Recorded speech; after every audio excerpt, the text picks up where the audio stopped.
초등학교 교사이기도 하십니다. 전국교직원 노동조합 경기지부 이소희 정책실장님과 이야기 나눠보겠습니다. 선생님 어서 오세요.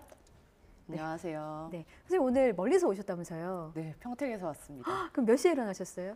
새벽에 일어나서 왔습니다. 먼 길 오시게 해서 너무 죄송하고 또 한편으로는 또 이렇게 오셔가지고 감사한 마음입니다. 선생님 제가 초등학교 학부모가 아니어서 현장이나 뭐 현실을 잘 모를 수도 있습니다. 그래서 좀 네. 양해 말씀을 미리 부탁드리고 현장 설명을 좀 잘 해주시면 될 것 같아요. 네. 자, 일단 교육부가 초등 돌봄 교실을 내년에 이제 시범 시행을 하고 2025년부터 전면 시행하겠다는 목표를 세우고 있습니다. 지금 현재 돌봄 교실이나 방과 후 학교는 어떤 방식으로 운영이 되고 있는 겁니까? 네, 교육부에서 초등 전일제를 해서 방과 후 학교를 확대하고 돌봄 교실을 8시까지 확대하는 정책을 발표했는데요. 예. 현재 방과 후 학교는 초등학교 1학년부터 6학년 학생들이 정규 교육과정 시간이 끝난 뒤에 뭐 과학, 예체능, 뭐 각종 취미 활동 이런 각종 특기적성 프로그램을 운영하고 있습니다. 예. 1학년 학생들이 1시 정도의 수업이 끝나니까 1시부터 5시까지 다양한 프로그램을 운영을 하는데 예. 자율적으로 본인이 듣고 싶은 과목을 선택해서 듣고 이 비용은 수익자 부담으로 학생 가정에서 부담하게 되어 있는데 예. 확실히 사교육 시설보다는 훨씬 저렴한 가격으로 방과 후 학교를 진행을 하고 있습니다. 학생들이 원하면 다 방과 후 수업을 들을 수가 있는 거예요? 네, 그렇습니다. 그러면 선생님들도 계시고 또 이 방과 후 교육만 전담하는 이제 전담사라고 부르는 분들도 방과 후 있으신 거예요? 강사 선생님들을 예. 그 교과목에 맞게 그 과목에 맞게 저희가 뽑는 거죠, 아, 학교에서. 그렇구나. 네. 그럼 비중이 어떻게 돼요? 선생님들과 그 방과 후 선생님들의 비중이? 학교 규모에 따라서 다를 것 같은데요. 예. 방과 후 강좌가 열리는 수만큼 있습니다. 그러니까 학생 수에 비례해서 계속 교사가 있을 텐데 예. 방과 후 강좌가 다양하게 적은 수가 많이 열리는 경우에는 뭐 교사 수랑 방과 후 강사 수가 비슷하게 있겠죠. 아, 그렇군요. 그럼 선생님들이 수업도 하시고 방과 후 수업도 하시고 또 여러 가지 행정 업무도 맡고 계시잖아요. 실질적으로 선생님들의 근무 환경은 어떻습니까? 실제 초등 교사들은 주에 20시간에서 24시간 정도의 수업을 담당을 합니다. 예. 아침에 8시 20분경부터 학생들이 학교에 등교하기 시작하는데요. 예. 그때 아침 활동이나 상담을 진행하고 보통 9시부터 수업을 쭉 진행하고 쉬는 시간이나 점심시간도 초등학교 교사들은 학생들과 함께 호흡해야 되는 시간입니다. 특히나 저학년의 경우는 뭐 식사를 좀 도와준다든지 그런 부분들도 담당하시겠어요? 예, 그런 것도 모두 해야 되죠. 예. 실제 이 소근육 활동 이런 것들이 아직 부족한 학생들이 많기 때문에 간식이나 뭐 식사가 비빔밥 이런 거 나왔을 때 다 비벼주고 그리고 또 식생활 지도도 해야 되고 그런 것들을 다 포함해서 하게 됩니다. 제가 그 인터넷에서 우연히 본 영상 중에는 선생님들이 이제 학생들 우유 꼭지 따주시는 네. 것도 해주시더라고요. 실제 3, 4학년까지는 예. 이 우유 꼭지랑 그 병뚜껑 돌리는 것 아, 요거 그리고 애들이 뭐 힘들죠. 비닐 까는 것 이런 것을 좀 어려워해서 어. 교사들이 대부분 해줘야 합니다. 그러니까 사실상 점심시간이라는 것도 직장인들의 점심시간은 조금 다른 개념의 시간을 네. 보내야 되는 게 선생님들의 업무고요. 다음날 수업 준비를 하시는 시간도 있잖아요. 그것도 다 업무 범위에 포함이 되는 거죠? 보통 수업이 다 끝나고 나서 예. 방과 후 시간에는 학생들이 원하는 경우에 보충학습 지도를 하거나 아니면 뭐 상담을 하거나 교재 연구를 하거나 이런 시간을 보내야 되는데 우리나라의 경우에는 행정 업무가 몹시 많습니다. 예. 제가 행정 업무가 어느 정도 있는지 쭉 정리를 해보니까 어떤 게 있어요, 구체적으로? 구체적으로 아까 이야기했던 방과 후 학교 예. 이런 거 수업료 계산, 강사가 오면 강사비 지급 아, 그런 부분도 그런 다 것까지 다 선생님들이 하시는 교사가 거예요? 합니다. 예. 학생 환불해줘야 되면 환불까지 뭐 교사들이 하고 그 이외에 뭐 교육 계획을 짜야 된다든지 이런 페이퍼 업무들도 되게 많고요. 모든 인력에 관한 업무는 거의 교사들이 하고 있다고 보면 될 것 같습니다. 그러면 교육부가 지금 제시하고 있는 오후 8시까지 전일제를 시행하게 되면 선생님들의 실제 업무 부담은 어느 정도로 늘어나게 되는 거예요? 실제 현재 돌봄 교실이 맞벌이 가정의 초등학교 1, 2학년 예. 학생들을 시작을 해서 운영을 하고 있는데 이게 지난 정부의 다 함께 꿈터라고 해서 3학년부터 6학년까지의 돌봄도 필요하다라고 그래서 도입이 됐거든요. 예. 근데 학교 공간을 리모델링하는 정도의 비용만 주고 실제 돌봄 전담사를 배치해 줄 수 있는 재정 지원까지는 없었던 거예요. 그러면은 선생님들의 업무가 더 가중이 됐겠네요. 그 네. 학생들을 돌봐야 학부모님들 봉사를 할 수 있는 경우엔 그렇게 하고 그렇지 않은 경우엔 다 교사들이 봉사 시간으로 들어가서 프로그램을 운영했죠.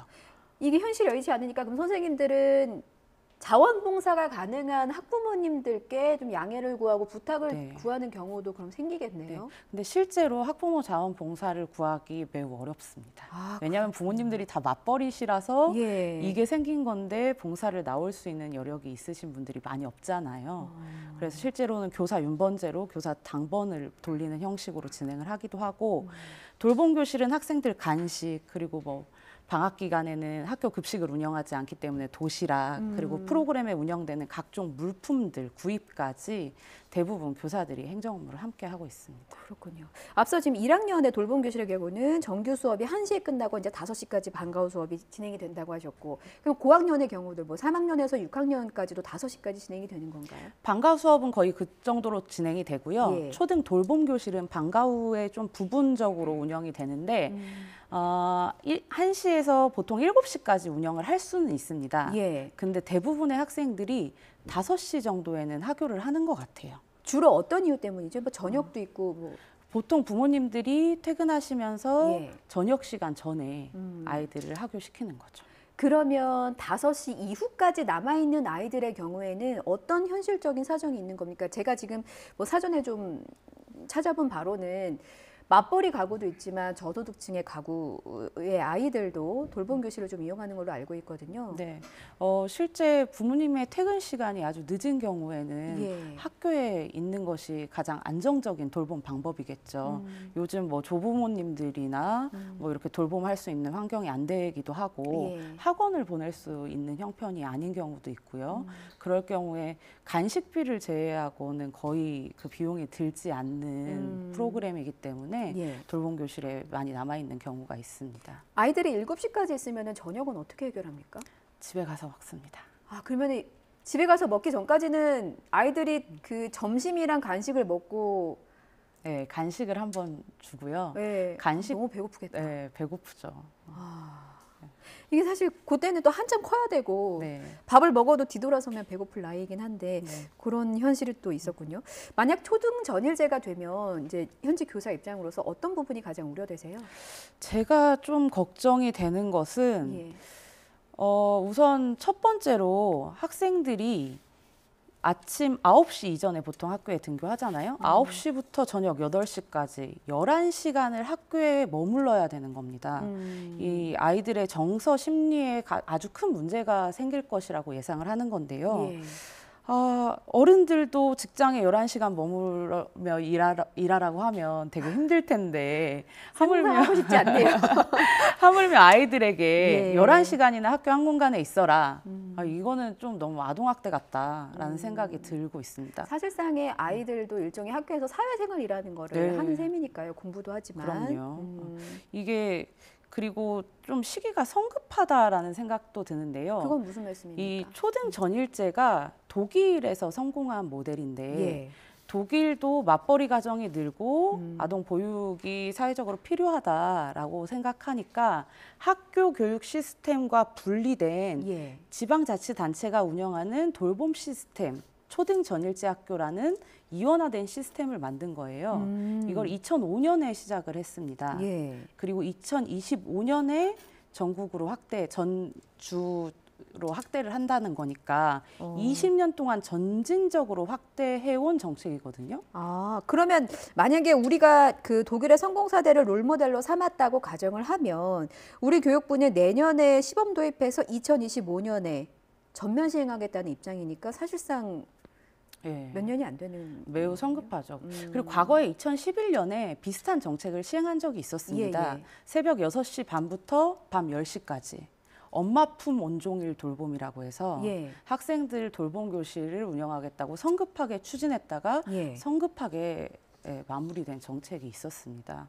이 준비가 없이 현장에 준비가 없이 그냥 시행을 하면 이런 문제가 생기거든요. 현장에 준비가 없다고 말씀하시는데 그 교육부에서 혹시 현장 교사들의 의견을 청취하거나 뭐 협의를 한다거나 그런 자리나 어떤 의견 개진의 연락은 있었습니까? 이게 뭐 대통령의 정책 과제이기도 하고 예. 그래서 인수위원회 단계에서부터 교원 단체들이나 학교 현장에서는 현재 무리다. 학교 이미 너무 과포화 상태여서 더 이상 들어올 수 없으니 지자체가 좀 양질의 돌봄을 운영할 수 있는 또 다른 새로운 시스템을 마련해보자라는 대안을 계속 제시를 했었는데 아무래도 아주 큰 비용이 들잖아요. 예. 학교 교육을 운영하는 시간만큼의 돌봄 시스템을 운영해야 되기 때문에 매우 큰 비용이 들어서 정부가 좀 결심을 하고 있지 못하는 상황으로 보입니다. 그렇군요. 학부모의 입장에서 또 질문을 또 드리자면 초등학생 자녀를 둔 맞벌이 가구의 입장에서는 사실 또 자녀를 여러 명 키우고 있으면은 아이 한 명당 학원비도 좀 많이 들고, 그러니까 사교육비 부담도 되는 데다가 현실적으로 좀 일찍 퇴근하기 어려운 분들이 굉장히 많잖아요. 이런 분들의 경우는 학교에서 조금 더 늦은 시간까지 돌봄을 해주면 조금 더 안심하고 맡길 수 있다라는 생각을 또 하실 것 같거든요. 실제 학부모님들이 현재 7시까지 운영할 수 있는데 예. 맡기지 않는 이유는 그 초등 돌봄 교실의 대체제는 보면 사교육 시설이거든요. 왜 사교육 시설을 선택하는가 보면 학교라는 공간만 제공했지 여기에 있는 프로그램이나 학생 발달 단계에 맞는 양질의 돌봄을 제공하는데 정부가 노력을 하지 못했던 거예요. 이게 그럴 수밖에 없었던 게 이 학교 운영하는 교육재정의 일부를 좀 떼어주는 방식으로 계속 운영을 하다 보니까 예. 정부도 어쩔 수가 없었겠죠. 그래서 좀 선택하지 못하는 부분이 있었기 때문에 같은 방식을 취하면 결국은 부모님들이 이 질 문제 때문에 또 선택하기 어려운 상황이 될 것이다. 예. 그러려면 실질적으로 좀 도움이 될 수 있으려면 확실하게 질적으로 좋은 돌봄 예. 시스템을 마련할 수 있는 대책을 마련해서 시작하자. 그리고 어떤 목표를 세우고 어떤 내용을 가지고 학생들의 돌봄 프로그램을 운영할 건지 충분한 수기의 시간이 필요하다. 그런 이야기를 하고 있는 거죠. 돌봄 프로그램 필요합니다. 예, 그렇군요. 교육부의 주장은 뭐 이후 부담이나 지원 문제에 대해서 별도의 공공기관을 운영해서 뭐 현장의 부담을 최소화하겠다라는 의견도 냈었고 행정 인력을 배치하겠다라는 의견도 냈었습니다. 앞서 선생님께서 독일의 사례를 들어주셨는데 교육당국과 지자체가 이원화돼서 철저하게 관리하고 있다라는 대안을 또 제시를 해주셨거든요. 근데 이 그러니까 돌봄 업무를 지자체로 이관하는 법안이 2년 전인 2020년에 발의는 됐습니다만 전담사들의 반발로 좀 무산이 되긴 했어요. 반발의 이유를 제가 설명을 드려야 될 것 같아서 일단 지자체별로 재정 상태가 다르니까 열악한 지자체로 이관이 된다면 민간에 위탁할 가능성도 있고 공공성이 훼손이 되고 더불어서 전담사들의 고용 불안 문제도 있을 수 있다. 이런 현실적인 어려움이 있었습니다. 그럼 선생님께서 생각하시기에 일단 학부모들의 일부 수요는 있는 건 확실하니까요. 좀 안정적으로 가려면 어떤 부분이 좀 보완이 돼야 된다고 보시는 거예요? 저는 학생들이 그리고 학부모들이 안정적으로 돌봄 서비스를 제공받기 위해서는 돌봄 전담사들의 고용 안정도 매우 중요하다고 생각을 합니다. 예. 근데 2020년도에 이걸 실시할 때는 실제 돌봄 전담사들의 고용 형태가 매우 다양했어요. 하루에 4시간 하는 분부터 예. 주로 6시간. 뭐 요즘엔 8시간까지 좀 확대가 되기도 했는데요. 이렇게 다양한 고용 형태가 있었기 때문에 실질적인 불안이 있었던 거예요. 예. 그러면 우리가 이 법안을 마련할 때 확실히 쐐기 박아야 될 것은 지자체가 직접 운영하고 돌봄 전담사도 직접 고용하는 형태로 안정적인 돌봄 시스템을 마련하는 것으로 이분들의 불안을 줄여나가야 된다. 이게 실질적인 대안인 거죠. 그렇군요. 일단 우리가 가장 우선시해야 될 것은 이 정책을 좀 받아야 하는 아이들이기 때문에 아이들을 위한 정책이 좀 마련되길 바라면서 오늘은 여기까지 말씀 듣겠습니다. 선생님 너무 아침부터 감사합니다. 네, 고맙습니다.